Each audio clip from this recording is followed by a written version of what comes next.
The overall price of the room just escalated by quite a bit with these two particular guitars that we have here. What I'm holding in my hands is a pre-war D-45S 1936. Now, to give you a little bit of background on the D-45, this was the top of the line for Martin Guitar. They only made 91 D-45s prior to World War II. This particular guitar that I'm holding today is number 3 of all 91.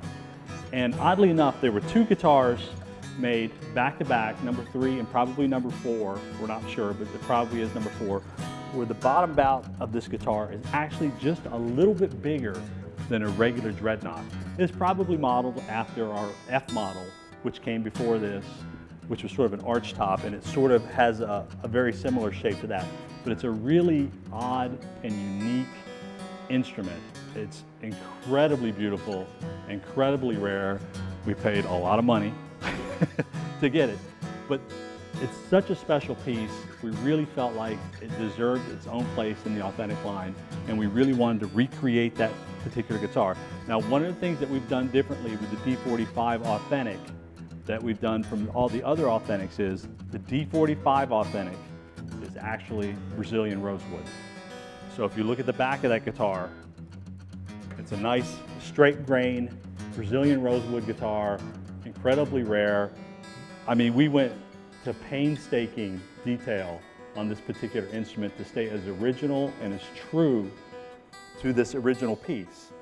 So as you notice, all around the border on the front, the back, and the sides is this wonderful inlay. And this pearl inlay, this abalone, is solid. And you can see it around the sound hole, around the neck, and around the body, sides. So it's just like the original. So all the materials in this guitar are spec'd exactly the same way. The pick guard material, everything, the inlay on the peg head, all the dimensions. So if you notice this inlay, this is something we hadn't shown you so far today. This inlay is very unique, it's beautiful, and it's only used on certain guitars, and you may know which ones they don't use it on, but there's very few that they've used it on. It's really expensive and it's a lot of work, so I try not to use it on too many. The Brazilian rosewood really adds an element and a dimension that it's really difficult to describe unless you hear it in person. There's a punch, there's a brightness, while at the same time there's an attack and sort of almost a metallic movement to the instrument. And with the added size of this particular guitar over a regular dreadnought, it is really, it's a collector's piece. It's a once in a lifetime, it's a family heirloom, it's an antiquity is really what it is. Yeah. And I mean, we're not going to make many of these guitars. I'm going to tell you right now, this guitar is going to be extraordinarily rare. I mean, we only made 91 of the originals. And I'm not sure we're going to make 91 of these. This guitar, in an odd way, could end up being more rare than the original. It could, because the availability of the wood now is an issue. You can't just get this wood. This Brazilian is matched back and sides the way they used to do it, and it's really hard to come by. So being able to make this guitar is really a treat for the group, just to be able to make one. And luckily on the new piece, you don't get all the battle scars. We didn't put any battle scars on the new one for you. We didn't copy that. It hasn't been leaned up against 100 coffee tables and cigarette burns and dropped beer on it like probably this one has had. That's up to you.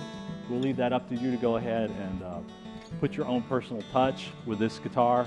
But my guess is these guitars are going to get treated really special. Oh, absolutely. Because they deserve to be treated really special, because they are special. Well, they deserve the badge, you know, the private reserve badge for Musician's Friend. They really deserve that, because this is a beautiful guitar. Yeah, and there's not many places in the world you can even find this instrument. I mean, there's only a handful of folks who even have this guitar available to them. Correct. So if you had the means and you had the desire, I would not wait, because this guitar is not going to be around much longer, and the material certainly isn't going to be around much longer, so you should jump. Go ahead and get it.